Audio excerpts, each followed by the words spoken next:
So this was like the summer of 2019, and I was attending friend of the show Milo's comedy special Pindos in Camden.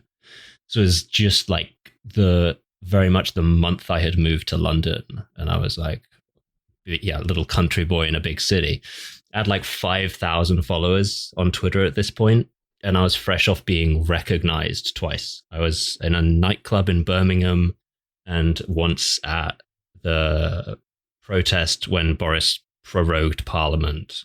I don't even recall what that is. So I was like, well, mine and Milo's audience probably overlap a fair amount. So there was like a good chance I would be recognized there that night. And I was in the lobby waiting to be let in. I was there alone, so I just struck up conversation with the person next to me. And during the chat, I happened to mention this, and she said, "Oh, really?" And that turned out to be Abigail Philosophy Tube, someone who at the time had, I think, like 500,000 YouTube subscribers. 5,000 followers, wow. Yeah, no, it was not a great...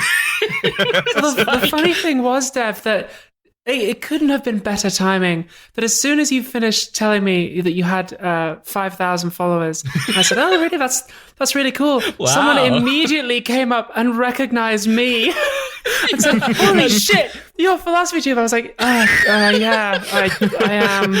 They were like, "I've made this full 3D model of your head." Just from a series of file photographs. And I felt so bad. No, that's not even the worst part. The worst part is the next time we met, which was at a different Trash Future live show in Hackney afterwards. It was just me, you, Riley, and Riley's partner, and we were getting chips, and you told this story from the other direction because I had transitioned far enough, but you didn't recognize that it was me. And you were like, last time I was at a TF event, some fucking dipshit tried to flex on me. I'm so sorry, Dev. There is one Devon among us. I'm so sorry, Dev. and that's the first two times I met Abigail. Now we're both in the correct gender and we're friends. It all worked out in the end. Do not try to replicate this strategy. It's not a particularly good do one. not try and introduce yourself to any of us at any time. No, don't do it. It's too awkward. And I was just thinking about this because obviously, like, a little bit of a peek behind the curtains for the viewers, but we're recording this on Transgender Day of Visibility. Yeah, I've got my webcam on and everything. If you haven't realized this so far, all three of us are trans. Did any of you not realize that? There's one person listening going, fuck, shit, and unsubscribing from the Patreon. I'm genuinely sort of worried about that. Because I haven't out loud on the podcast ever said that I use because the thing about me is, right, my voice is hyper passable. Transgender Day of Cell Two Phones. dudes on this podcast.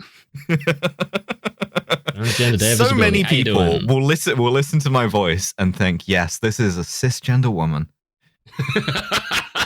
I actually quite like your voice. I think it's good. Thank you. It's a good voice. I quite like it. I think we all sound very good. Well, we're here to discuss James Bond. What? Speaking of living twice, Which we all twice. have. You know who else lives twice? James Bond. That's right. James Bond has transitioned. And I am trembling in awe at the possibility of the bit that has just laid itself out before me. Go for it. Which is to say, we're talking here about Weeb James Bond. It is. Oh no. Oh no. It's so... We're going to get to this. He doesn't even try to do a voice. No. He's undercover as a Japanese man. He's just walking around fully No. But let me put it this way. Let me give you the opening. And the opening is something that Dev selected from this movie that I think is going to betray the level of sensitivity and the level of affinity that this movie has for the culture and history and people of Japan. So I present to you Kill James Bond, episode number 5, You Only Live Twice. Do you have any commandos here? I have much, much better. Ninjas. Top secret, Bon-san. This is my ninja training school.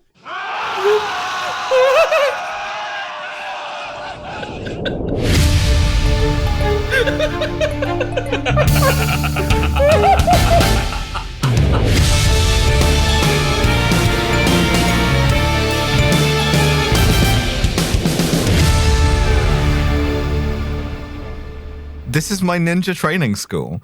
And I feel like that's a beautiful companion piece to Welcome to Spectre Island.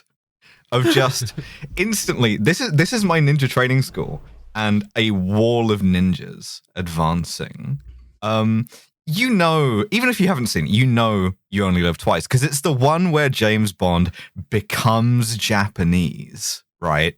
You're familiar with that. You've seen it made fun of before. By us. But like, honestly, it's a surprisingly small part of this movie. Like, it's a 2-hour movie, and he spends about 45 minutes of it as James Bond brackets Japanese. I mean, he just looks like a fucking Vulcan. When they give him the facial Japaneseification surgery, he just looks like Spock.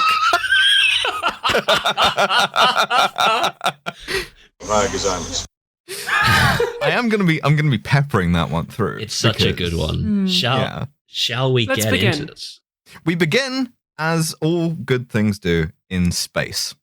It's the fucking Mercury Gemini missions. The Americans are sending up manned capsules to orbit the Earth. And one of them gets vored. The spaceship gets vored by a Vore spacecraft. Mm-hmm. There is an unmarked spacecraft that comes up behind it in the vacuum of space and just swallows it whole. Also, like, kills an astronaut because it, like, cuts his lifeline. He's left drifting in space, which is very funny. And the Americans blame the Soviets. The Soviets have a fantastic line. The Soviet government denies all knowledge of this affair. The world knows we are a peace-loving people. Just, you know, a little wink at the camera knows there. It. Yeah. And the British go, no, terribly sorry, old chap, but I don't think it was the Soviets either, because we tracked this rogue spacecraft and it's come down somewhere near the Sea of Japan. He says the Sea of Japan. The Sea of Japan. It's come down somewhere at the Sea of Japan. The Sea of Japan. And we recommend that you direct your intelligence forces there.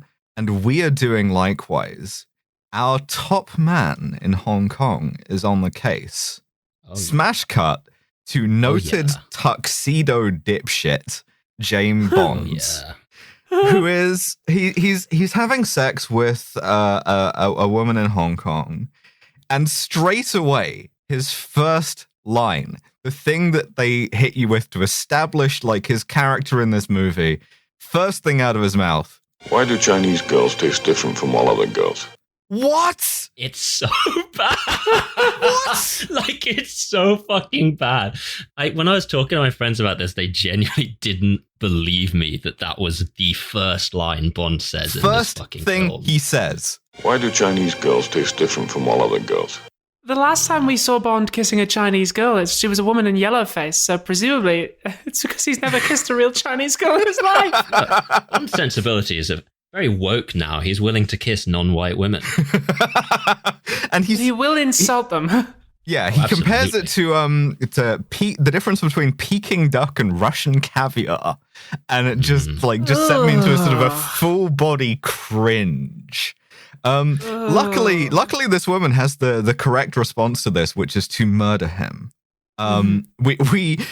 We finally do it. They love killing James Bond, but only in the opening sequence. This is like the 4th consecutive Bond film that has opened on a fake out of Bond dying, and one of these days I'm going to stop falling for it. Yeah, but not this time. No, this time I was wholly convinced. She's like, oh, just leave the room, and then she locks him in a Murphy bed that flips up inside the wall, and 2 guys come and spray the wall with submachine guns. So he gets murked. A couple of Hong Kong police find the body, and what they say is, having found him, I guess, like half dressed. Well, at least he died on the job. He'd have wanted it this way. Died as he lived. I was Horny. like, what? Paramedics show up and just repeatedly own a corpse. They just be like, yeah, he died doing what he loved. And it's like, fucking or sleeping. Like, either way, withering own of this corpse, dude. And they clearly, they know who James Bond is, even Everyone though they're just random James cops. Bond is. Again, we established in the second film, everyone knows what he looks like. He keeps telling everyone what his name is. Everyone knows he's the British secret agent. But he's never in disguise. We find out this is part of an audacious plan, right, to solve that very problem, because the British Secret Service could not possibly employ more than one dude at any time.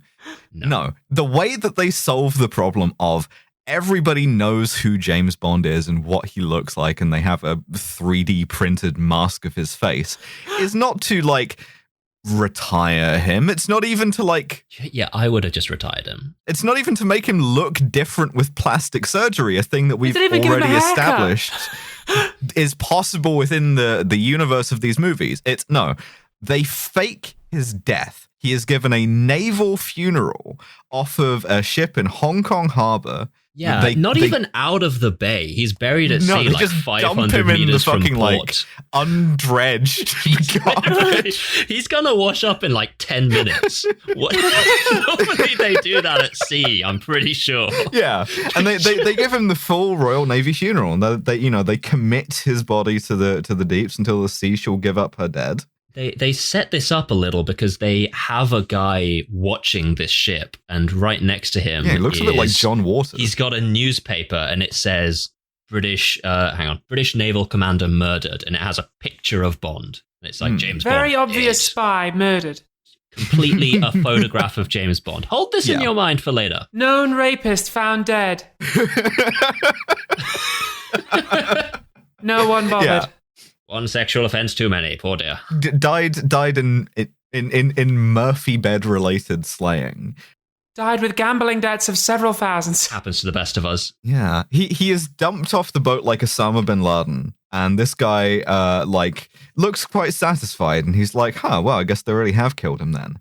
Meanwhile, as his body sinks to the bottom of Hong Kong harbor, a couple of divers come and pick it up. All of us brace ourselves for a 20-minute scuba sequence. I know, I saw them underwater and I was like, no.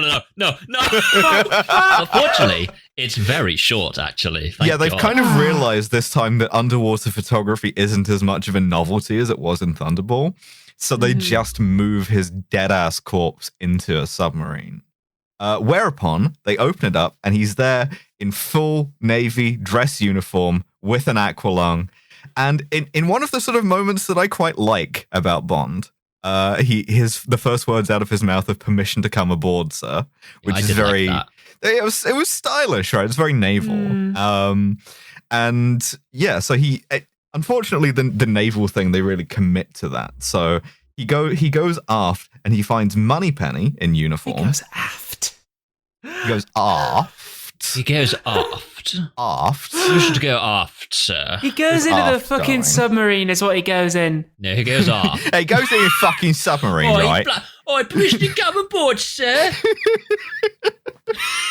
He goes aft. I said aft. Listeners, you can't see this, but Alice is literally wearing a camouflage jacket as we record this. Okay, yes, that is true. Of course she knows. Of course she knows what the word is. Listen, I think it's very interesting. This is the first time in the series they've remembered that Bond is supposed to have been in the military. Yeah, they do remember he's a Navy guy in this. It's interesting that Bond is a naval officer, right? Because traditionally, like, this is just something Fleming lifted from having been in naval intelligence during the war. But traditionally, for this sort of like debonair, dashing, individualized hero, for that kind of modernism, you would tend to pull from the Air Force, right? You'd make him a pilot, but instead they went slightly more old world and slightly more imperial. And so for a guy who spends a lot of his time piloting various aircraft and a lot of his time just fucking around on land, he's a Navy guy. He's a retired Royal Navy commander. And he also spends a lot of his time drinking, which I have it on good authority the Navy do. That is true. Toasting the siege of Gibraltar. So he meets Moneypenny, who is a Wren, by the way, also in uniform, because at the time this was made, women were not allowed to serve in the Royal Navy. So she is an auxiliary. And she introduces him back to M, who just has an identical photocopy of his office on a fucking submarine as a flex. They didn't go for the padded door, which I was really hoping they would. Yeah, I wanted the leather padded door. M's an admiral, by the way. I was going to say, did you catch what M was wearing? Because yeah, as the military person, he's wearing the uniform of a full admiral, complete with the fucking white tropical shorts, which are very funny. He's wearing a Great War trio, right? Which implies that he enlisted in 1914. So well, if you look at Bond's ribbons, he has a Pacific Star. So that's what he spent the war doing, was fucking around in the Pacific, drinking too much gin. I believe it. No, I could see that. But he gets briefed, and they tell him, "Yeah, we've just killed you because everybody knows your face too much. Everybody who knows who James Bond is." And so we've agreed to fake your death so you can look into this missing American spacecraft. Rocket fall down, Bond. Rocket has fallen down. Bond, not only has the rocket fallen down, it's been completely stolen. Well, the thing about this is that this is actually sort of a little bit of a glimpse into the psyche at the time, because this was filmed just after Apollo 1 had burned up on the launch pad. So astronauts dying was a big cultural worry at that point. Oh, yeah. So showing one die right at the start was a way to get people invested and be like, oh my God. It's a dangerous thing at this point. Yeah. Yeah. And so Bond is like, yeah, fine, I'll look into it. And they shoot him out of a torpedo tube, which is, first of all, very funny. Second of all, a real thing that you can do. I didn't know that. I had to look that up for this. But yeah, you can deploy a guy out the front of a submarine by just shooting him out of a torpedo tube. Yeah, because the torpedo is self-propelled. Yeah, so yeah, all they do is just open the tube up. Also, I have a question. Immediately, if you launch a man out of a torpedo tube in Hong Kong, is it possible for him to then swim the 1,792 miles to Tokyo? That was going to be my point, yeah. Is that he then immediately surfaces in Japan, and you've got to ask how long he was on that fucking submarine. Yeah, he arrives in fucking Tokyo. Now, I'm not an expert in Asian geography. Yeah, no, he was riding the piss cannon from Thunderball, and he rode that all the way to the coast of Japan. Where, it's what do you expect? Oh my God! Right? Wait, sorry, I need to go back to a sentence he said on the way out of Moneypenny's office that we skipped over here. On the way out, she hands him a fucking instant Japanese book. Yes, you should learn some Japanese. Give me instant Japanese. You may need it. You forget I took a first in Oriental languages at Cambridge. Ohio gozaimasu. You forget I took a first in Oriental languages at Cambridge. The man cannot say a shit I always word. had Bond pegged as an Oxford man. Ohio gozaimasu. Was Bond in the footlights?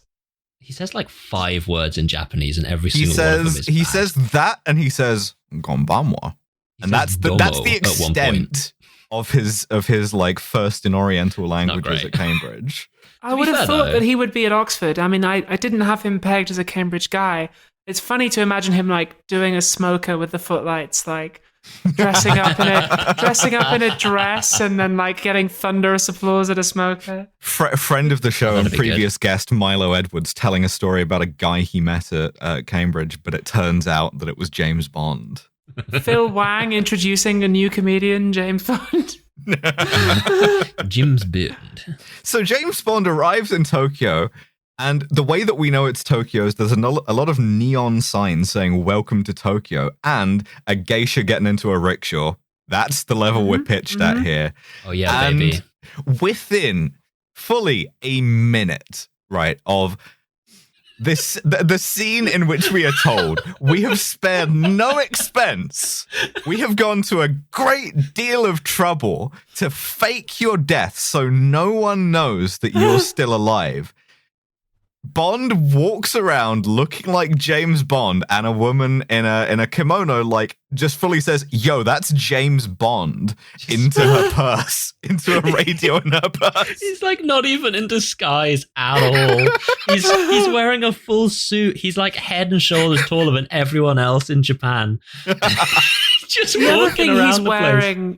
The other thing he's wearing is just a constant look of confused disgust as he walks around. Yeah. Like his facial expression is so like, ugh, like what the fuck? Like he's stuck and like in something. the way this is shot, you're like meant to be slightly alienated, right? And you're meant to be like, this is both exotic and also slightly like discomforting and weird. And so clearly going down the big list of stuff that they have in Japan, what do they have in Japan? Geishas, check. Rickshaws, check.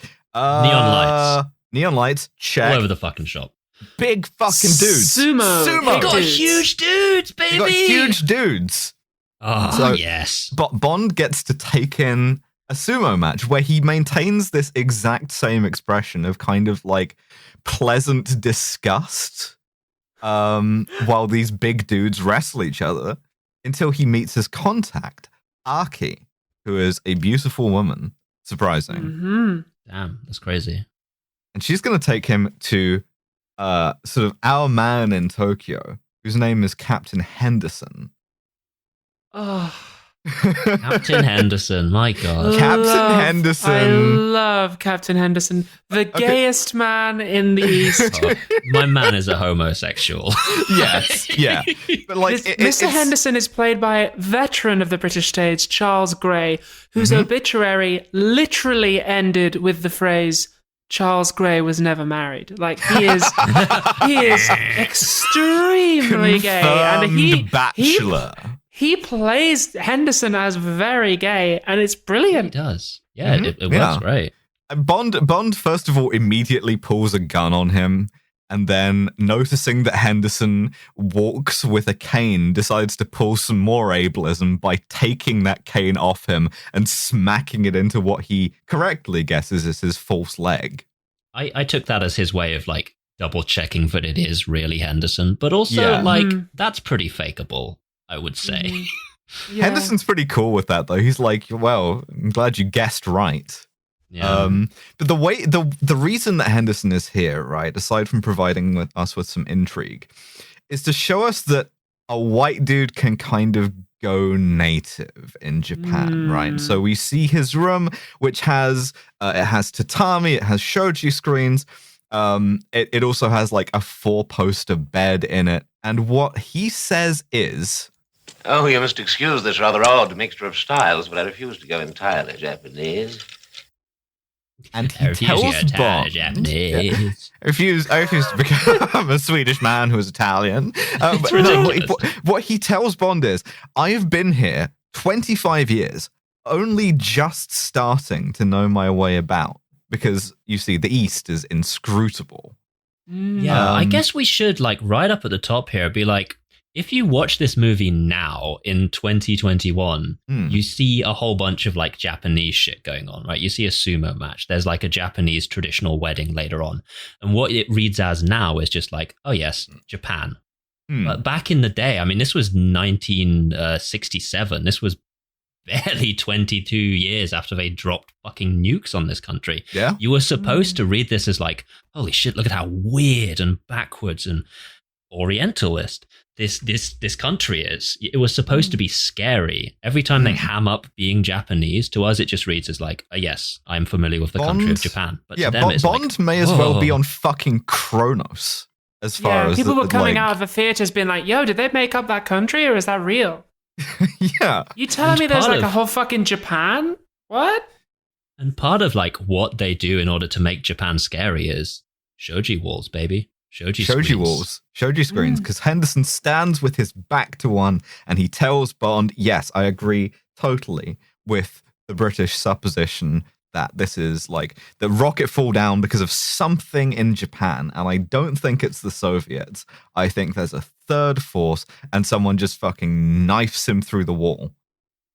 Now, Pretty Because fucking the cool. walls are thin and it's spooky over there. Bond Whoa. immediately dives through that wall, which is cool, Yeah. chases after the guy, incapacitates the guy, and takes... Well, he murders him. He snaps his neck. Yeah, he murders Henderson's killer, and he decides to go a bit Hitman. He takes the guy's coat, his hat, his clown-ass shoes. He's got those, like, black and white brogues, some correspondent shoes. Just some fucking terrible shoes. And the guy's face mask. Yeah, he's wearing... There's like a shot where Bond's wearing a face mask, and I would like that to be the episode. No, actually, I wouldn't. There's a better one later. But it's such like a... It's very modern. Yeah. Yeah. Funny how these things come around. Yeah, no. In the year of COVID, it's like, oh, yeah. It's almost like we are being haunted by... some kind of ology. No, never mind. I don't even think that's an accurate some kind of spooky ghost. So yeah, Bond dives into the back of another henchman's car, pretending to be Clown Shoes guy, and just kind of makes like injured Japanese noises while the guy's driving him. Yeah, so every time he looks back over his shoulder, Bond's just like, ugh. The driver just fully doesn't realize that it's not the same guy, despite Bond being like a full foot taller and a different color. Now, on a dark street, maybe, but the henchman takes him to a fully lit office skyscraper and carries him over his shoulder in a lift. He doesn't even. It's not even over his shoulder. He's like princess carrying him, right? He carries him over the fucking threshold. It's like, how would you not notice? This is not the same dude. Into this beautiful office. Like, Ken Adams' set design fucking owns in this movie. It's an incredible piece of 60s office. Like, it's got like fucking wood grain everywhere and shutters, and it's brushed steel. It's fantastic. And then Bond, having gone to all this trouble, immediately blows his cover, and he's gonna have to fight the big dude, right? They like throw each other around the office. Bond tries to kill him with a couch, which he picks up. They do some couch jousting, which is very cool. It's actually quite a good fight by like 60s Bond standards. Yeah, it's really quite good. Yeah. He ends up killing him with a statue that he like breaks over his head. And then in a fantastic piece of professionalism, having committed this murder, he pours himself a triple of Siamese vodka that he finds in the office fridge. And it's just revolted by this. It's like, this is the worst thing I've ever tasted. But he stuffs this guy in the fridge and makes good his escape. And through a sort of convoluted series of events where we're meant to go, is this Archie lady, is she actually working for Spectre or not? He is literally led down a corridor, and the floor gives way under him, and he is dropped down a chute. It's like the world's most obvious trap. Yeah. She just like runs away from him and then stands next to a staircase at the end of a corridor, just watches him approach. It's like, the floor is going to fall, my man. Yeah. And the floor she knows that Bond cannot resist pussy. He's drawn to it. He's drawn to it like Gollum to the ring. He falls into this room, and there's like two screens in it that are playing the footage of Bond falling down, and not like footage passed off as security camera shit. Like the film is just being played back on two different screens showing the same I would love that, to own somebody down a slide into a room and then show them a video of the own. It's so good. He's like, you look like a dipshit here, and the guy presenting Japan's funniest home videos is the biggest dickest guy in this movie, and this is the way he introduces himself, right? I love this so much. Permit me to introduce myself. My name is Tanaka. Please call me Tiger. I wish I could pull that. I wish I could fucking go up to one of my friends and be like, yeah, I'm calling myself Tiger now, because I think that's cool. I think we have pretty understanding friends. It wouldn't be the weirdest thing we've ever told our friends, would it, Alice? I guess every one of us has asked to be referred to by a different name at some point, so fair enough, I guess. If I'd known that Tiger was an option, I might have chosen that. Yeah, right? Like, I settled for a human being's name. I should have gone for fucking Tiger. Yeah. And Tiger as a name has great non-binary energy. Like, that would be really cool. So Tiger Tanaka occupies roughly the same role as Kareem Bey did. In From Russia with Love, of being like the guy who is cooler than Bond. He's like the guy on the inside. We don't really get those in modern Bond movies. Like, he's meant to be M's sort of Japanese equivalent, but he's much younger. He's much more personally active.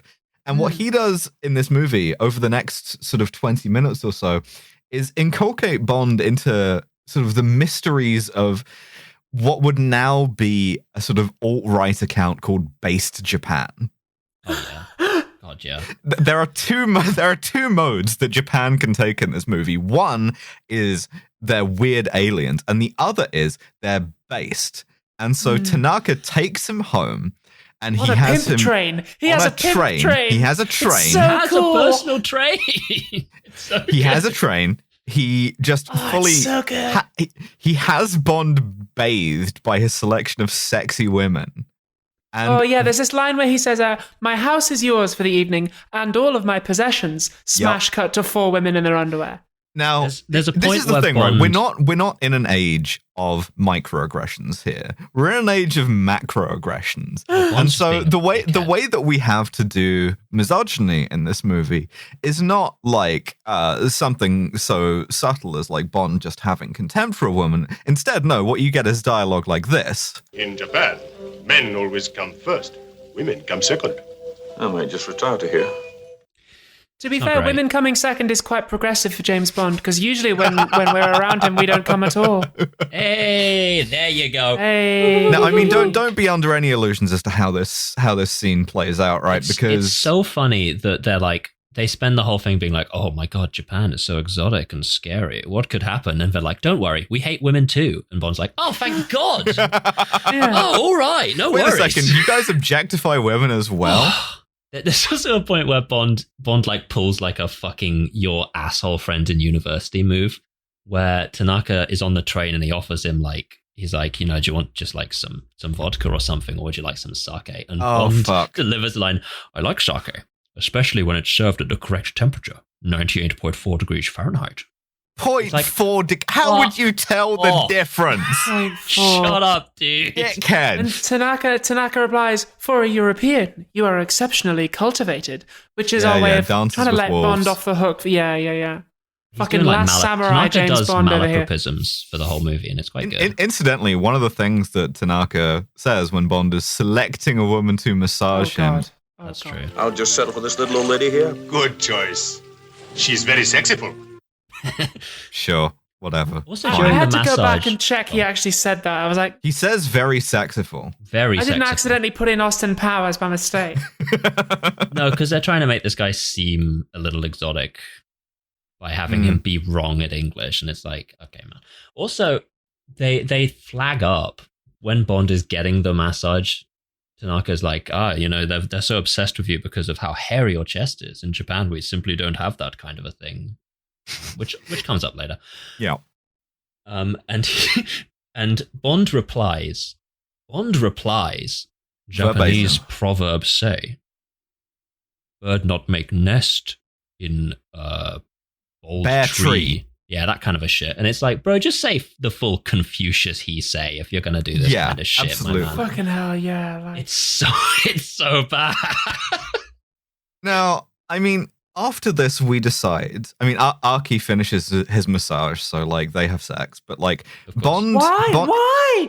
She's in love with him now or something. I don't know. She's like into him, I guess. They've had no chemistry established. She swaps with the masseuse, and then is just like, and now I will enjoy very much serving under you. And it's like, why are you fucking him? The Wikipedia page literally summarizes this part as being like, Aki is now in love with James Bond. Yeah, sure. Why not?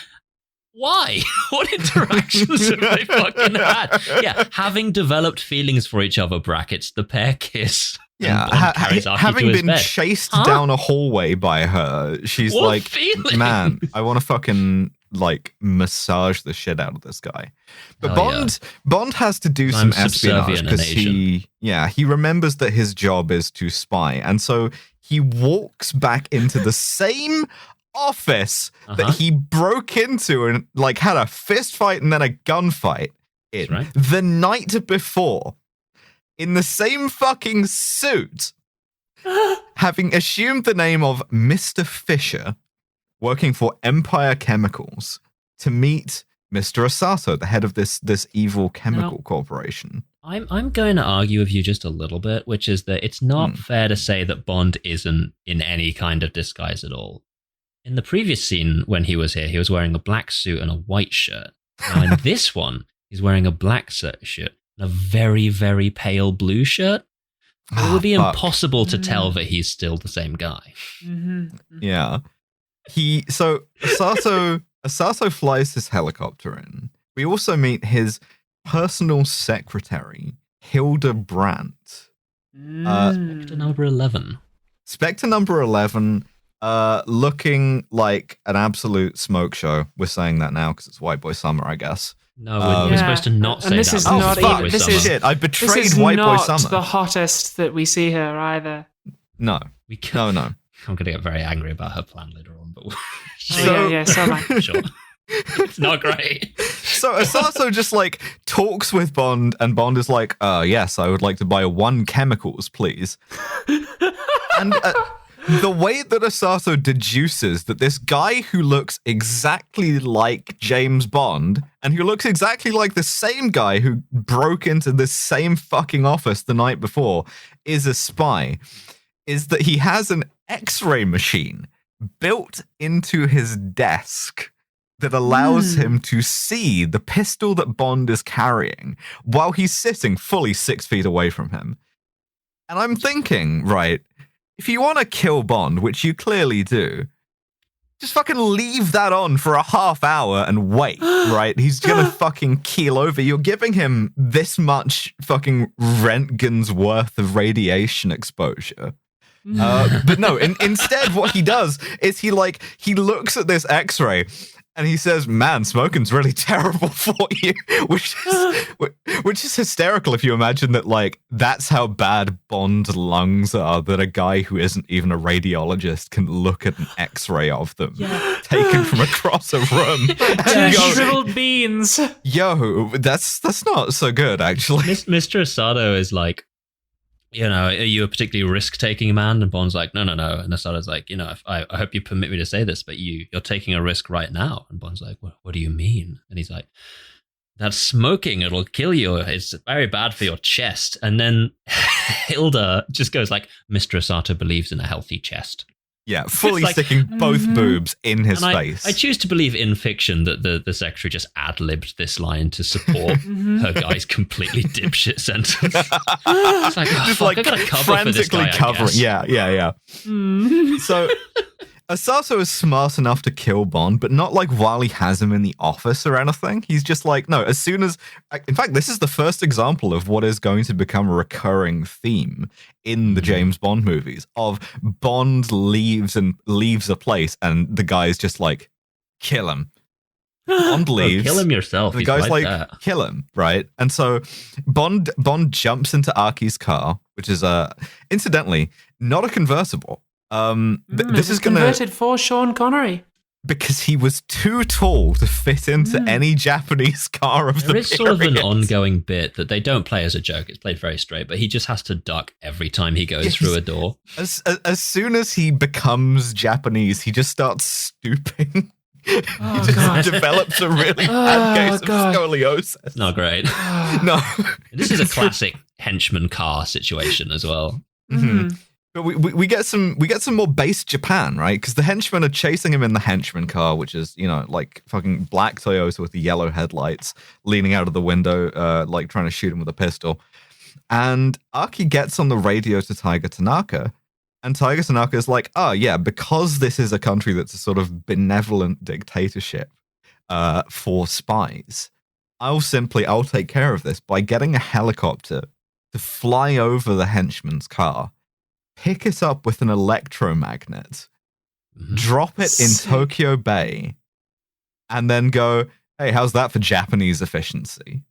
No one notices this, I guess. No one's like, yo, what's everybody's they're like, yeah, that's the Secret Service murdering 4 dudes, I guess. Tanaka's like, how's that for Japanese efficiency? And Bond replies, just a drop in the ocean. And I'm like, neither of these lines make sense. This is a Chinese room. You're not even speaking to each other at this point. How's that for Japanese efficiency? You picked it up with an electromagnet and flew it out to sea.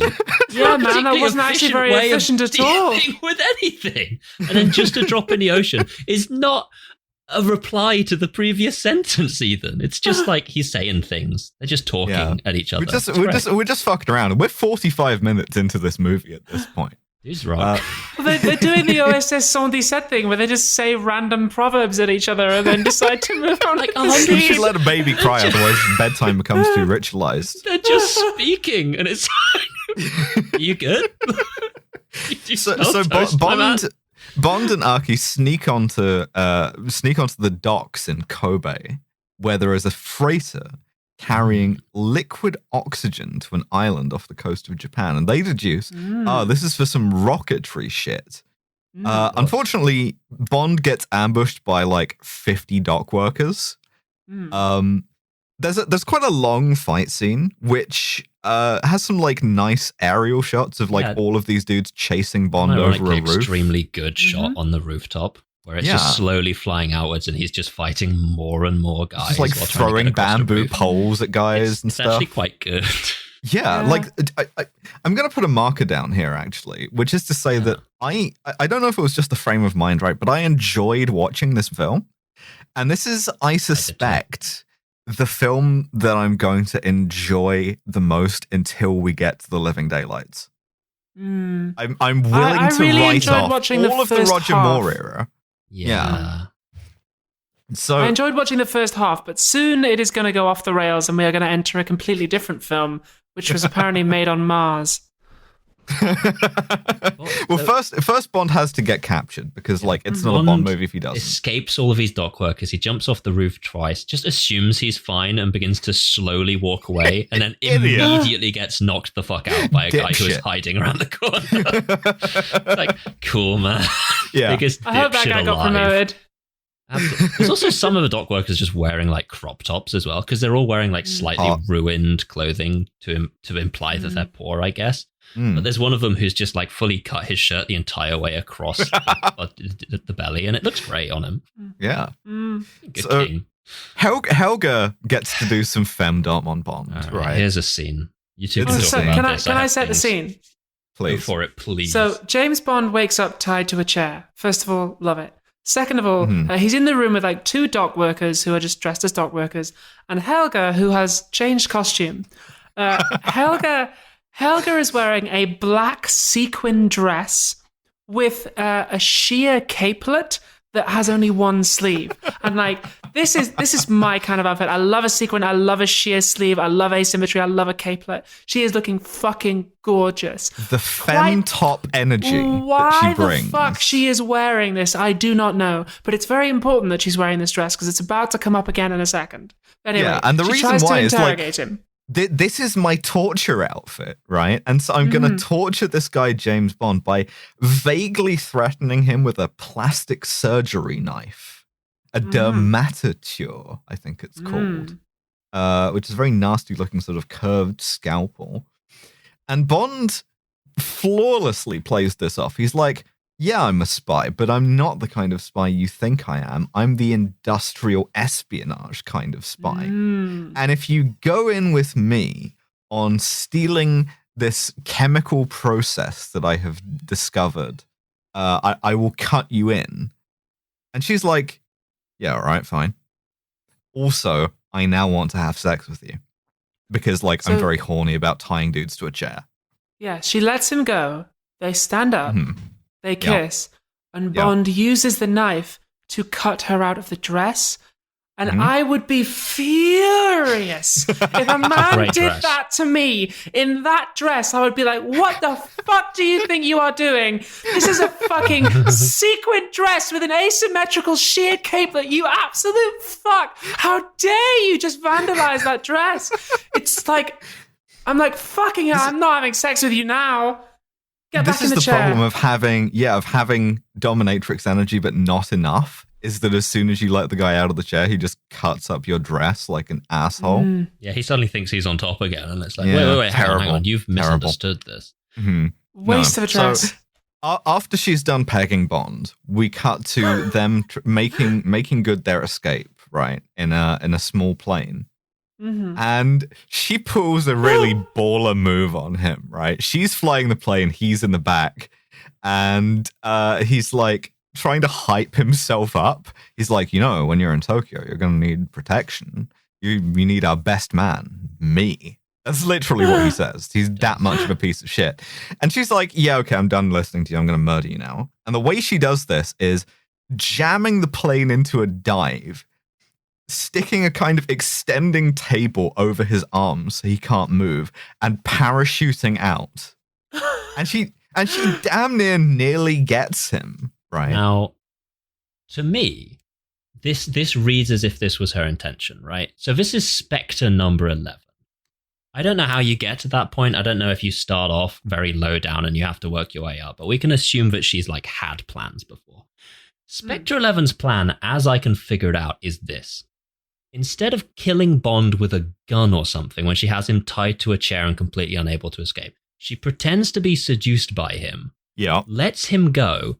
She just wanted to peg him. They get into an aircraft together, nominally to escape from Japan. She pins his hands down in the single most laughable manner physically possible. Like he's not tied or anything. It's a tray table over his elbows. She just puts down a tray table over him. Yeah. And then crashes the aircraft. Bond escapes this easily. And as far as I'm aware, this is the single worst plan anyone in Spectre has ever had.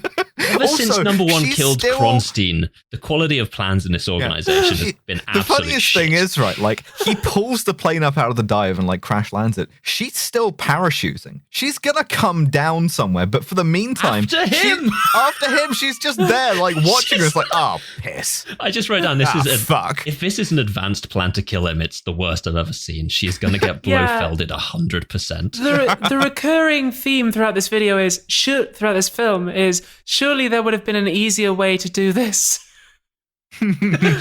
Everyone is just so extra in everything they do, and it's like, please just shoot him with a gun. It's the same with Tiger Tanaka and the slide. It's like, if you wanted to meet him, you could have just met him. Like, there's no need to do this. No, I had to like own him by going through this very convoluted plan.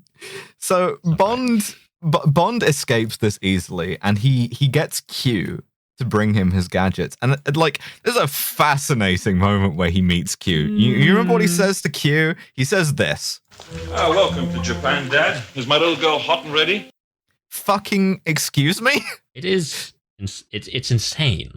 Because he radios Tanaka earlier on and is like, can you get like little Nellie and her father? Little Nellie and her father, which is some sort of a helicopter, and her father is Q, the guy who invented it.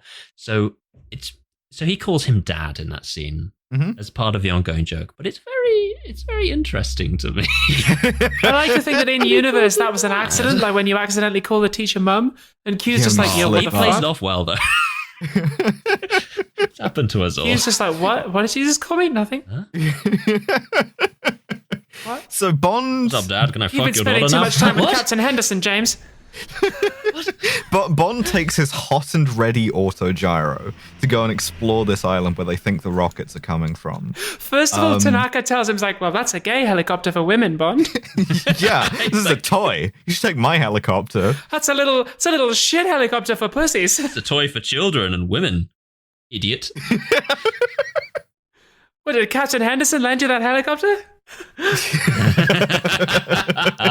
He's a friend of Captain Henderson. There is a helicopter autogyro dogfight, which is very fun. So this is an extremely long scene. They introduce little Nellie. Every single gadget attached to the plane, the autogyro, my apologies, is pointed out, including 2 missiles on the front, which Q inexplicably describes as firing 60 a second when there are 2 attached to the plane. They point out every single gadget, and then Bond is attacked by several henchman helicopters, uses each gadget in turn to take one out. The same footage of a helicopter exploding is used 3 times, and then that's set up and payoff. The helicopter is never seen again in the movie.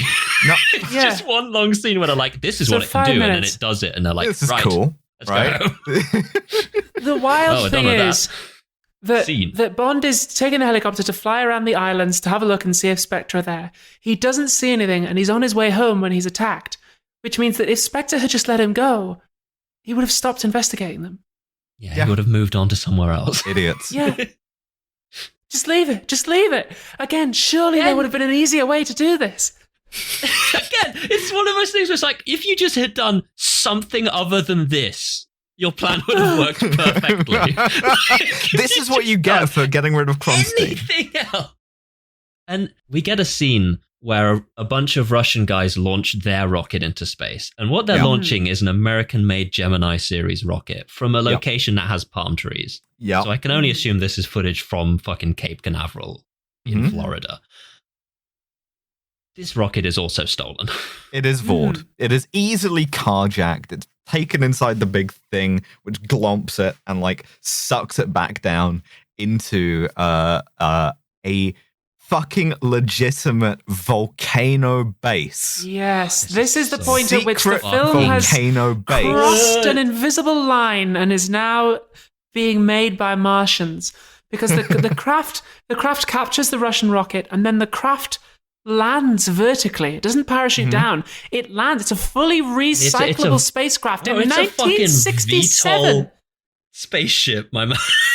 Shit that SpaceX cannot do.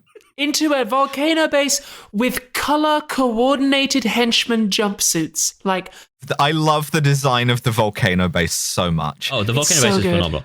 It is a feast for the eyes. Like, Ken Adam is like, he sets the bar for every subsequent Bond movie with this, which is, we have a volcano lair, it's got guys in color-coordinated jumpsuits running around, it's got a big world map up against one wall, it's got a guy who says everything twice, which is what you need for a lair, is a guy who says, open the blast doors, open the blast doors.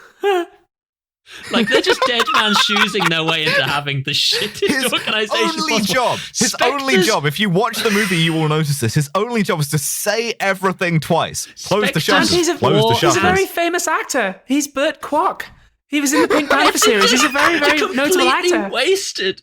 Spectres 4 and 5 are both in this. They are not referred to by name. They are simply credited as Spectres 4 and 5, and their jobs is to do like insanely basic management. Open the crater. Open the crater. And then there's another thing twice. Also, right, this is yet another instance of Spectre having a plan that costs an infinite amount of money to pull off, and they're asking for like 100 million maximum every single time. And it's do you want the drop for you that? have to, yeah, please. I want the sum of $100 million in gold bullion.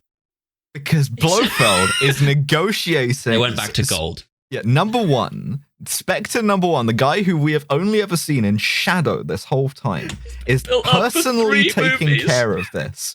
And what he's doing is he's negotiating with, we finally make it explicit after, 3 or 4 movies of hinting at this, that the power behind Spectre, the third force that they're playing off against the 2 superpowers, it's China. It's the People's Republic of China. It's the damn Chi-Coms. And what they're doing is they're like, yeah, no, once America and Russia annihilate each other with nuclear weapons, then question mark China time? Yeah, then it's China time, baby. And like it's like 100 million is really not that much money if you've developed a fucking vertical takeoff and landing spacecraft in 1967. I mean, like, Blofeld is a pimp, though, right? Because he says, I want the $100 million in gold. And the Chinese guys are like, wait a second, that's not in our highly illegal contract that we signed. That's extortion. And he says, extortion is my business. Get the fuck out of my office. I mean, it's a little, it's in the name. Acronym, what is in the name? E. It's one of the E's. Is extortion. Yeah. He also takes a little bit of time to throw number 11 into a tank full of piranhas and kill her. R.I.P. Yeah, he does the fake out again. He can't not do the fake out. He brings Osato and number 11 in, and he's like, this is the price for failure. And Osato's thinking, fuck, it's going to be me. He's going to kill me. He's going to feed me to those piranhas. And it's not. It's fucking number 11. And he threatens Osato, and he tells him, kill Bond, now! Yeah. Now that's a pretty fucking simple brief. It's like the script was printed across 2 pages. Like the bottom of the page said kill Bond, and then he turned the script, now. Kill Bond. 2 points to make here in this scene. A, I guess they just couldn't do a Shark Tank twice in a row. So they were like, what's the next best thing? Piranha Tank. Piranhas. Second thing, they take Osato and Spectre 11 here. Spectre 11 into this ship. And they go, you know what kind of gun this is? And they bring out like the printout of the fucking X-ray that Osato is looking at. And Osato, with the pleasedest face in the world, goes, Walter PPK, smiles like he's like, fucking nailed that Smashed that one. Absolutely Bossed it, great. lads. Blofeld like, one man on planet Earth uses this gun. They made like several 100,000. There are multiple people using it in this movie. If you look at the guns in people's hands, but he goes like, one man on the face of planet Earth has ever used this gun. James fucking Bond. And Spectre 11 says Bond is dead. It was in all the newspapers. And if you recall, the newspaper had a photograph of this motherfucker's face. You met him. On it. You met him. The size of the front page of the newspaper. You talked about the size of your boobs to the guy who has the same face. You had sex with this man. How did you not? How did you not see that it's him? You confirmed that you have seen the newspaper that has a photograph of this man's face. He has come into your office twice wearing no kind of disguise. You have had sex You have with pegged him. You tried to kill him. And you've gone like, oh, fuck, was that... Wait, shit, was that James Bond? Which is, I guess that's the counter she fucking deserved the piranhas. I wrote that. Spectre 11 deserved that. Which I guess is the counter to your point from Russia with Love, Abby, which is that, yeah, everyone knows what he looks like, but they're the dumbest people on planet Earth, so it doesn't actually matter. It's just very unfortunate for Spectre number 11 that she has face blindness. All right, now we're getting into the real meat of the movie. Let's go, baby. The real meat of the movie. Step one. Now, what's the plan for me? First, you become a Japanese. Yes. Yep. You train hard and quickly to become a ninja, like us. Yep. And third, to give you extra special cover, you take a wife. Extra special cover. He also, right at the start of that scene, delivers the line, bad news from outer space, which is like, disturbing news from outer space, Bond. Yeah, we see Tanaka's ninja training school, which is, okay, fine. It's got dudes doing kendo. Imagine? It's got dudes doing like backflips over each other. It's got guys fucking around with katanas. It's also... Sean Connery says the word ninja, which is fucking hilarious. Like zooms on his face as he says it as well. Ninja. Now, oh, Christ. I mean, the other thing about Tanaka's ninja training school is that it is laughably easy to infiltrate. And so in the course of training to become a ninja, Bond is exposed to 2 assassination attempts.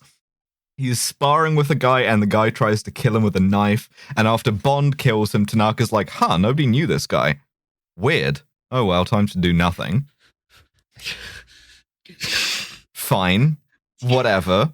Guys keep showing up to kill him, and he somehow, like, no one involved genuinely seems to think that his cover's blown. They're all just there like, all right, let's do the wedding bit now. Let's go. He and Aki are sleeping together. They're still committing to the bit. And a guy... It's like... They know. Sorry, carry on. A guy tries to poison Bond by like dripping poison down a string from the rafters into his mouth, but he misses. Aki fucking swallows the poison and is killed. Surprisingly, we see in this scene whilst Bond and Aki are sleeping that Bond cuddles the women he sleeps next to. Yeah, weird. Which I was very surprised at that. Also, Bond becomes Japanified. I was going to say, let's cover step 1. Step 1, you become a Japanese. The way in which he becomes a Japanese, right, is not like, he doesn't like learn anything. No. It's not metaphorical, what they do, no. They put him in, like, they put him in a geodesic dome full of Japanese women, right, where they will shave off all of his body hair, do that. Give him a wig, which I don't think Sean Connery needed. He already had one of those. And apply, I'm not even sure what to call these, right? They're not implants because they're not like permanent. They're just like kind of like putty almost. It's the same stuff that you would use for like Star Trek to make like forehead ridges. It's the same thing they used for Dr. No. Yeah, it's like it's silly putty that they apply to the insides of his like eyebrows to try and give him the appearance of epicanthic folds, and this shit do not work. He looks so and they also bad. paint him yellow. And they paint him yellow. They also like don't shave his body hair either. They just they claim they do, black, but they don't, which is very strange. Yeah. And then there's a scene of him later on where he's fully shirtless, and he's the hairiest motherfucker I've ever seen in my life, which is something Tanaka had flagged up earlier as something that sets him apart from Japanese people. Yeah, and so you have to get married. You have to get married. Step 3, you have to get married. Gets married to a beautiful Japanese girl called Kissy Suzuki, who is not named in the film. She is only named in the credits. Nope. Mm-hmm. So we have killed Aki and replaced her with another Asian woman who is not named, who spends the majority of her screen time in her underwear. Oh, and I mean, so much of her scenes are just like, oh, we killed Aki, didn't we? We need something. But it's like they did a find all, replace all after this point. So they infiltrate the island together as husband and wife, with Bond stooped over, wearing the sort of like rice paddy hat, and also speaking Japanese like this. He's not undercover. He's not even doing the voice. They also keep showing, if you look in the background of any of the scenes where he's trying to become Japanese, there are just people clocking him the entire time. Like everyone in the background is just watching as he walks past. He's like genuinely. Sean Connery was 6'2". He's not managing this. It's motherfucking transgender day of visibility in Japan.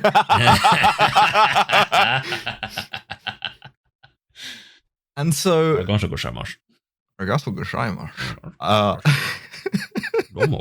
but Bond deduces the location of Blofeld's base, right? And the clock is ticking down. The Americans are going to launch a rocket, and they have warned the Soviets, if shit happens to this rocket, we're going nuclear, right? And so Bond dresses up as a ninja and applies suction cups to his knees and hands. And you better believe he shimmies down into that volcano. I'm going to pull us back very slightly, but it's just because it's important to talk about for the characterization of Bond, right? Bond and his wife, Kissy, they are married. They showed a full Japanese wedding ceremony, which looks fine and normal here now, but obviously back in the day, you were supposed to be like weird. Wow, this is crazy. Whoa.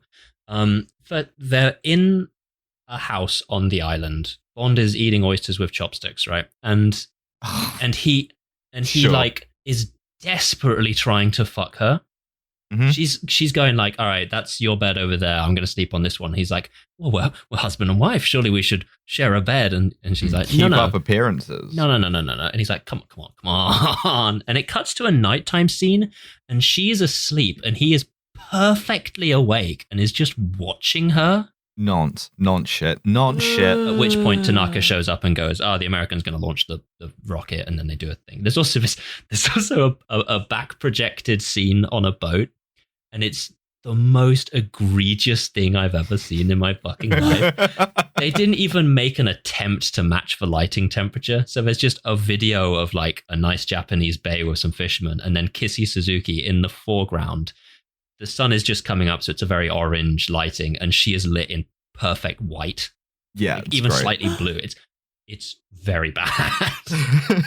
But anyway, back to where I left you. Infiltrating the volcano base, which is fucking great, right? Because it's got henchmen in color-coordinated uniforms. It's got the jankiest monorail you've ever seen in your life that looks quite futuristic in stills, but the second you see it in motion, you realize that some poor technicians at Pinewood Studios had to build a monorail.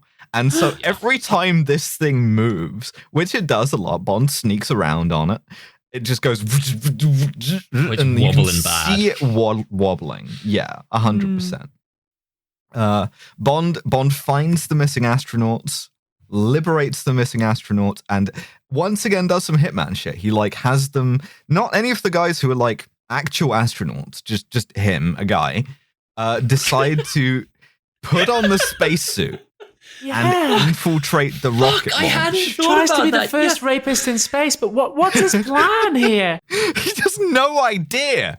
He just wants to go into space. It's like, I'm not going to miss this opportunity. Like, he has a room full of 4 astronauts. Oh my god, I hadn't realized that. Yeah, he liberates 4 astronauts and then decides that he is going to be the guy who takes the Spectre astronaut's place. And as a result of this, makes a basic error and gets his cover blown instantly. Yeah, he's immediatally captured. Blofeld is watching. Yet again, if you'd done any single other thing, how well this could have gone. Well, it's not clear when, but he's swapped back to his normal hairpiece and he's taken his yellow face off now. Sure. Yeah, Blofeld is watching, and Blofeld just goes, "Stop that astronaut," which is an extremely funny line. And the guy who says everything twice is like, "Stop that astronaut! Stop that astronaut!" He's actually got a speech impediment. It's bad to make fun of him. But Bond is taken before Blofeld, who gets to introduce himself, and it's fucking Donald Pleasance. We see him. We see his face. Looking amazing. We hear his voice. Sounds like this. James Bond, allow me to introduce myself. I am Ernst Stavro Blofeld. Cool, right? Bossing it, 100%. He's got the big wing-back sort of armchair the whole time. It's great, right? He's wearing the grey Nehru jacket. It's all tremendously, aesthetic and inventive. Like it's genuinely, just like close weird. your eyes, imagine Blofeld. You know what he looks like. Yeah, It's been in the cultural milieu for this whole time. The look I can understand, because the look is like, oh, he looks kind of sinister. But I've got to ask, what the fuck is Donald Pleasance doing in this film? Like, his direction. What is this performance? Like, why? So Blofeld he's not portrayed as being intimidating. He's about a foot and a half shorter than Bond. And they petting a white Persian cat take the whole care time. to show us that. He's not just petting it, he's petting it very nervously and quickly. And he's actually behaving like a cat himself. He's very sort of like anxious and flitty and capricious. He's not at all intimidating. It's a really fucking weird performance. And I don't know what the fuck he thinks he's doing. If I was behind the camera, I'd be like, yo, Donald, like, what are you doing, man? Like, you're supposed to be the villain. There's a reason it's persisted this long. 3 movies, we have been building you up as the most terrifying thing ever, and you're just showing up and being like, Mr. Bond, please don't hurt me. Yeah, he's just like he's a fucking cock. He's a nerd. Also, the Americans have launched their rocket, right? And the footage of that, I am fucking almost certain that that's a Russian R3 rocket they showed launching. Which is like, did they just like mix up the footage from the Russian? Why not? Just to fuck with you, Dev, yeah.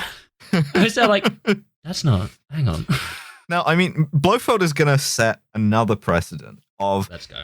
Explain your plan to Bond, who is unrestrained in front of you in plenty of time for him to prevent it. So he's like, watch what's going to happen. You can watch it on the TV monitors here. The thing's going to eat the spaceship, and then the Americans are going to nuke the Soviets. And Bond flawlessly plays off, well, if I'm going to have to watch television, can I have a cigarette? Knowing that he has been given at the ninja training school. That's right. An exploding cigarette gun. First lesson of ninja, baby. Exploding cigarette gun. Shot. And Blofeld is like too, chivalrous. He's like, yeah, fine, give him his cigarettes. No, not chivalrous. He's too much of a spineless cock. He's also like, true. Yeah, sure, yeah. Please don't shut me in a locker. Just don't tell my mum that we've been smoking. He gives him the cigarettes. Lines are like reverbing as if he was in a locker.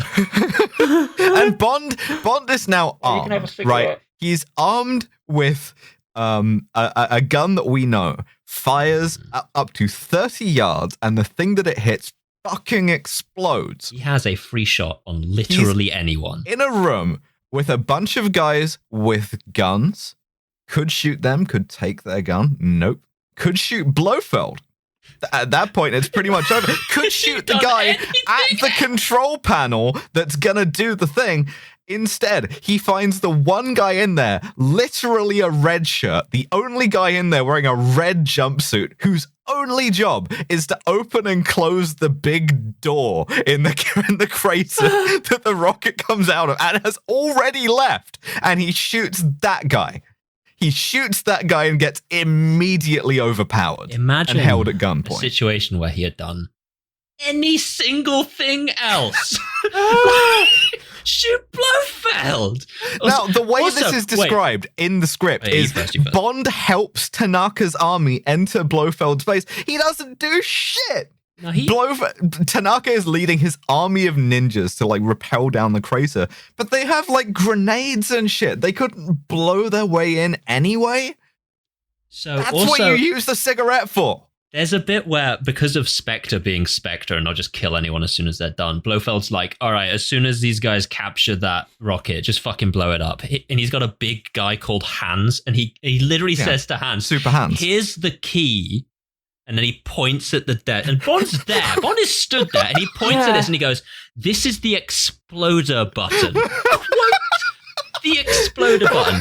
And I just wrote down, like, Hans, you'll need to use this key and that button to explode the rocket. Hans, listen closely. You must take this key that I have given you. It is in your front lapel pocket. Remember this, Hans. You must put it in. Hans, my mother's maiden name was Blofeld. Also the Spectre Hans, this rocket. is my PIN number. Hans, Hans, if you need to log on to my online bank. It's so fucking up. Also, the Spectre rocket has like USSR and the red star on it. Yeah. Because like I assume they think there's going to be cameras in space just to make it really clear. Because we are somehow watching this happen. Oh, yep. That's right. And it's like, where's this feed coming from?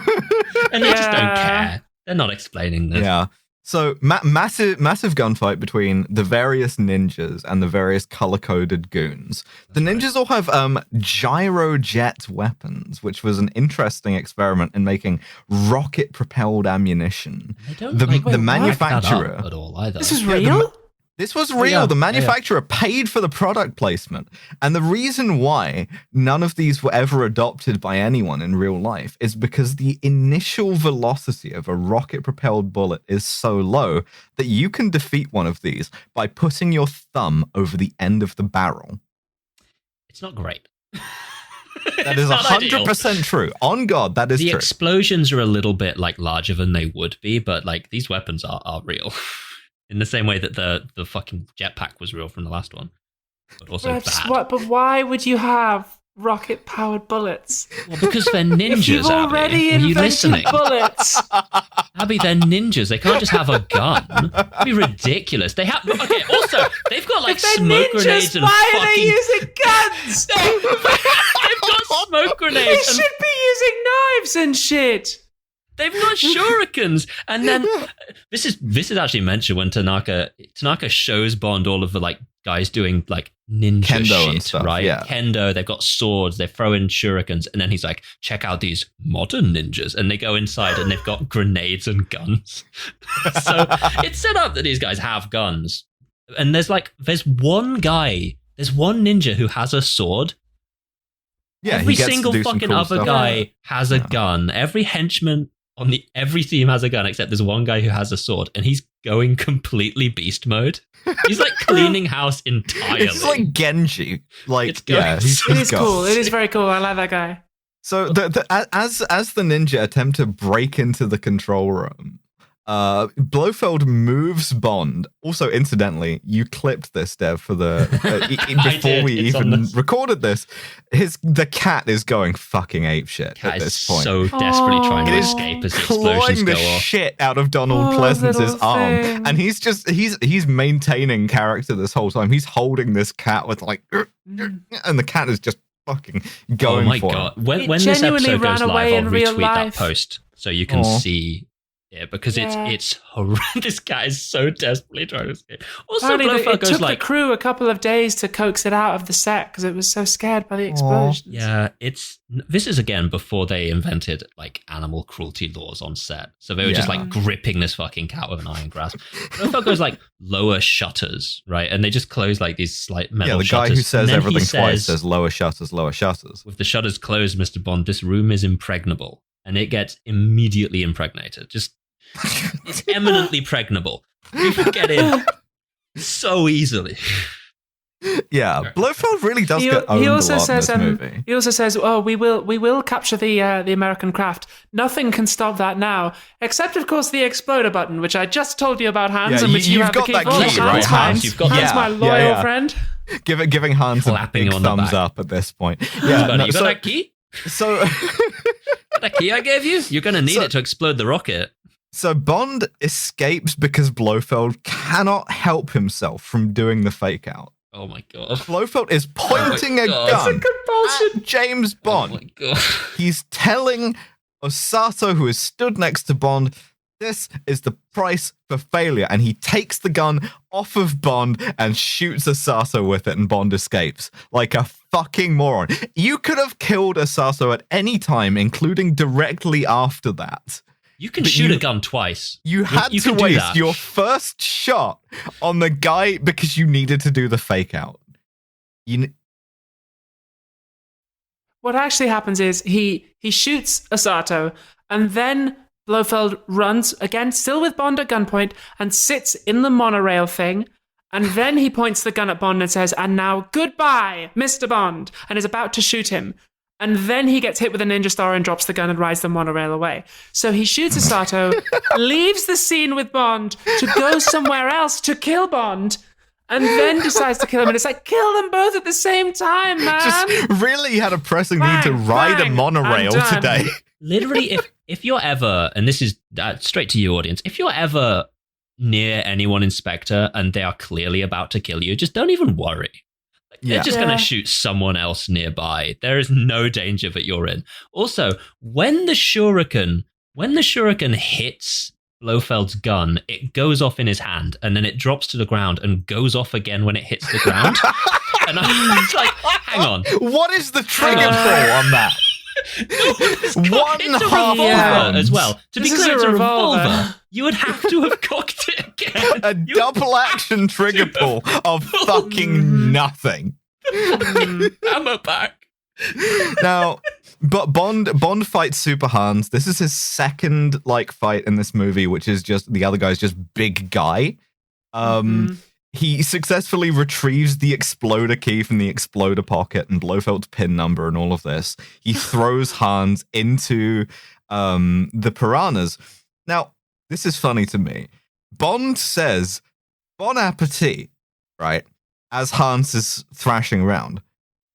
Bond has never indicated that he has previously been aware that there are piranhas there. You can't see them. It just looks like regular water. It's not even visible that the guy's getting eaten. He's just pushed the guy into a swimming pool and gone, "Bon appetit," like a smug arsehole. Look, he's come here straight after meeting Emilio Largo. I'm pretty sure he's just assuming that if there's water in someone's base, there's gonna be something in it that'll kill him. Point. That's a fair point. He's just guessing that it'll eat him instead of poisoning him or some shit. Yeah, it's not like Blofeld put up a sign. No. Beware piranhas. He uses the exploder key and explodes the spacecraft at the last minute. And the Americans, who we've been following at fucking DEFCON 2 this whole time, the second we see anyone try to fuck with the spacecraft, we're going to nuclear war, have seen this spacecraft come up to theirs, open up its big fucking jaws, and then explode. And are just like, well, back to normal, boys. Quitting time. We're fine. Let's go. Code word is not imminent, is what the guy says. The president delivers his lines directly to the camera. And it has USSR written on the side of it. Yep, and it just blows Which we can up. see and they're through our space cameras. Well, this is fine. This is fine. Also, there's a point during the fight where Bond throws a shuriken into someone's chest, which kills them instantly. And a shuriken has maybe an inch of penetration. It's fine. It's like stabbing someone with an extremely small knife. and the guy just dies. Like, yeah, all right, cool. Blofeld activates the sort of Dr. No protocol of, I have this thing that I keep here on my base that can just destroy it instantly with a series of explosions at any time. I wouldn't have one of those. That seems like a good thing that like the key that he uses to activate that, he doesn't tell Bond about that. He tells Bond about the exploder key, but not about the base exploder key. Because that would have made this a much shorter movie. Key. You got to have a second. Blofeld explodes the base, escapes. We're going to see him again. Rides the monorail out, the janky ass monorail to safety, while Bond and the others swim for it. He loses the cat. Oh. The cat will be back. Cat runs next time. Blofeld cat will return in. And once again, for the fucking umpteenth time, we end up with Bond and the love interest at sea in a life raft, being like, we're going to make sex now. But this time, they subvert it. They have the submarine from earlier surface underneath them, and Moneypenny gets to go cock block him, which is like, it would be a pleasure. And that's the movie. James Bond will return in On Her Majesty's Secret Service because Sean Connery doesn't want to do it anymore. Maybe. Until he gets jealous. It's another guy. We have detected a new guy because Sean Connery felt like he was forced out of it by what we would now call the paparazzi. He wanted more privacy to do Sean Connery things, like spousal abuse. Yeah, no, he was genuinely like, no, I felt like I was living in a fishbowl, and it was driving me insane to play this character. I want to spend some more time with my brother Neil. He's been making some questionable decisions lately.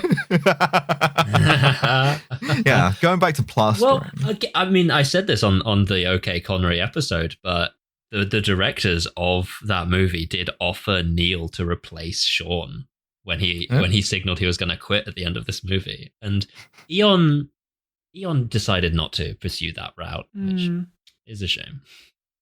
Haunted again. We'll talk about the next guy in 2 weeks' time. But in the meantime, we have a science-based system on this podcast.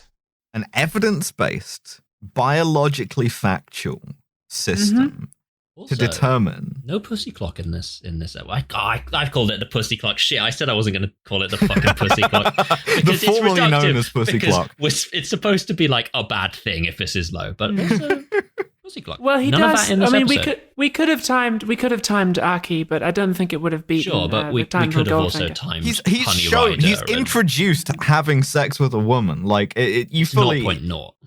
Why do Chinese girls taste different from all other girls? Abby, tell them about the scientific-based metrics. Well, we rate Bond films on a SCUM system for SMARM, cultural insensitivity, unprovoked violence, and misogyny, and we rate each one out of 007. So what do we think in terms of SMARM? I'm thinking it's not the highest, but it's pretty high. It's up there. Yeah. I think the defining SMARM thing is going to be instant Japanese. You may need it. You forget I took a first in Oriental languages at Cambridge. And then never uses never speaks Japanese. Never speaks Japanese. I think it's got to be like a 5 out of 7. You forget I did ancient Greek. Oh, university. I'm happy with a 5, Dev. 5, yeah, I reckon a 5 is perfectly passable. Because he does cultural insensitivity. Cultural insensitivity. Why do Chinese girls taste different from all other girls? It's like 9. I don't like this is like we haven't hammed up the racism that much, but like this is one of the most racist. I forgot to mention this, but when he meets Asato in his office, Asato fully says the words "are so" twice. He also he's like, okay, in that scene, Bond is describing why he's suddenly there instead of the previous head of the company, and he goes, oh yeah, no, the last guy fell into like a pulverizer or some shit, and Asato goes, an honorable death, and it's like, huh? Do you just know that these guys say that? He died like a chemical samurai. Fine. He fucking died falling into a pulverizer. Oh my god, that's such a good phrase. God, that's my band, Chemical Samurai. It's very unfortunate. So 8 out of 7 for cultural insensitivity. If anyone wants to write us a fan song called Chemical Samurai, now would be the time, please and thank you. Chemical Samurai. Yeah, 8 out of 7. Unprovoked violence. I want to say relatively low, right? He's unprovoked violence as a metric is sort of in preparation for the later Bonds. The earlier one doesn't really do that much. No, he does shoot some of the dock workers who are quite clearly unarmed. Yeah, so although they are trying to goon his ass. That to me seems like a fairish escalation. Yeah, no, I think the thing is, right, this movie is pitched at just about the right level for me, right? That's why I say that it's the only Bond movie I'm going to enjoy until we get into unbelievably racist. It's because I too am unbelievably racist. No, it's because it's not as camp as say any of the Moore movies or the Brosnan movies, but it's a bit more heading towards that kind of supervillainy. So you don't have the either like relentless grimdark of Daniel Craig or the sort of naked brutality of the earlier Connerys. He's not as much of an absolute danger in this one, and he has some like relatively charming moments, I think. But I think it's got to be relatively low on the unprovoked violence. I think I guess there's no point in this movie where Bond genuinely does feel like he's in peril. Like even when he's face to face with the villain, he is just he's just like he's not even like handcuffed or tied up or anything. He's just like there. Yeah, like he's not. His body language isn't scared because how would you be scared? Donald Pleasance is like a foot shorter than you, and he's deliberately acting in a way that is unthreatening. And it's like unprovoked violence is quite low. Now, misogyny. Well, 8. It's got to be 8. Why do Chinese girls taste different from all other girls? I would maybe hold off doing 2 8s and 1. I'd say this is a 6 or 7. I'd say this is 7. I'm willing to go with you on that. Really? I'm happy to do 7. I think it's got to be at least 7 because like the line about I will enjoy serving under you, the fact that they kill off Aki and then replace her with another woman who isn't even named. She's just like there. Oh, the fucking in Japan men come first thing. Yeah, no. Yeah, okay, no, none of that is Bond's misogyny. All of that are lines that are said by other people or decisions made by the directors of this film. Why do Chinese girls taste different from all other girls? But all of that, and I'm not arguing in favor of misogyny. I'm just saying that there is a difference between the misogyny that Bond displays during this and the ones that are displayed by every single other character, foreign and exotic, the script Japanese, writers, the directors, that kind of a thing. The movie itself is more misogynistic than Bond is, but Bond does do that. Like, I might retire here as soon as he finds out that women are not human in Japan too. So, I'm going for 7. I don't know if 8 is. I think you've sold me on this. I'll go 7 too. All right then. So that gives us a total score of somebody better at maths than me. I'd better double check my figures, but I think that we are on 20. I think that we are on 22, which means that it is not the worst. It is the second worst. Goldfinger is still winning by 1 point. Well, I mean, you're gonna. Yes. You'll have to try hard to top. You're gonna. That's why we. Yeah, I never have to try hard to top. Mr. Bond. Trying to bring that bottom back in one piece. I am sitting here in a black sequin dress with a sheer capelet. Do try and complete NoFap November this time, Bond. No, I feel like we could have given Goldfinger a fucking 9. I think Goldfinger actually could have gone higher, sure. Yeah, but I'm happy with 22. 22. And genuinely, I enjoyed watching this movie. I don't Somebody know why. Somebody update the wiki. Maybe it's because I am racist. Maybe it's because I was just in a sort of happier frame of mind.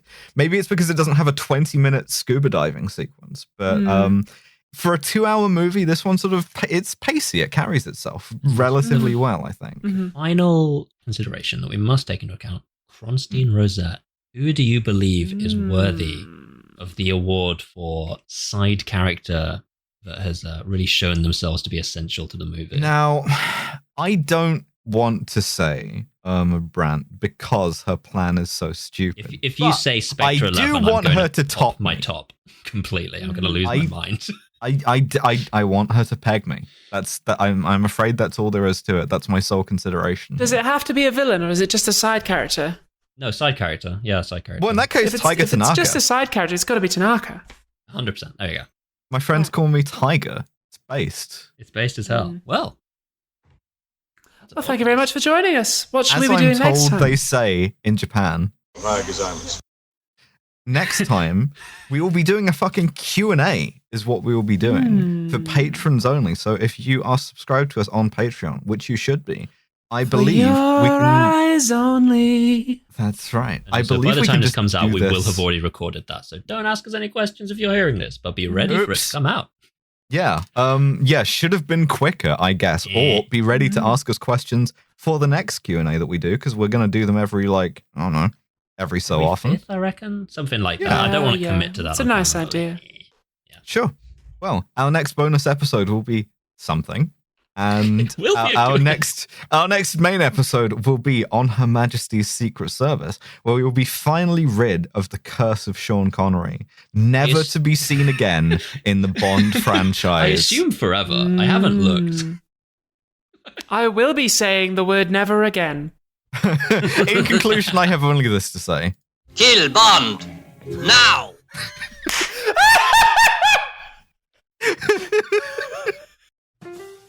Thank you for listening to another episode of Kill James Bond. We will return with On Her Majesty's Secret Service in 2 weeks' time. But if that is simply too long to wait, we do have a Patreon where we upload bonus episodes on those interstitial weeks. Next week's bonus is going to be our first listener Q&A, and I'm very excited about that one. Speaking, of course, of our beautiful patrons, special thanks to our £15 and above patrons, and those are Jack Holmes, Paint McCalla, Kentucky Fried Commie, Amanda Rogda, Timothy Pajorni, Valaith, Larry Kins, Jack Bushell, Josh Simmons, Elizabeth Cox, Alfredo, Jonas Schwamberger, and Zoe Shepard. I am overjoyed at the fact that I have to take a breath halfway through reading this list now. This has been Kill James Bond, starring Alice, Abigail, and Devon. Our producer is Nate Bethay, and our podcast art is by Matt Lubchansky. See you next time.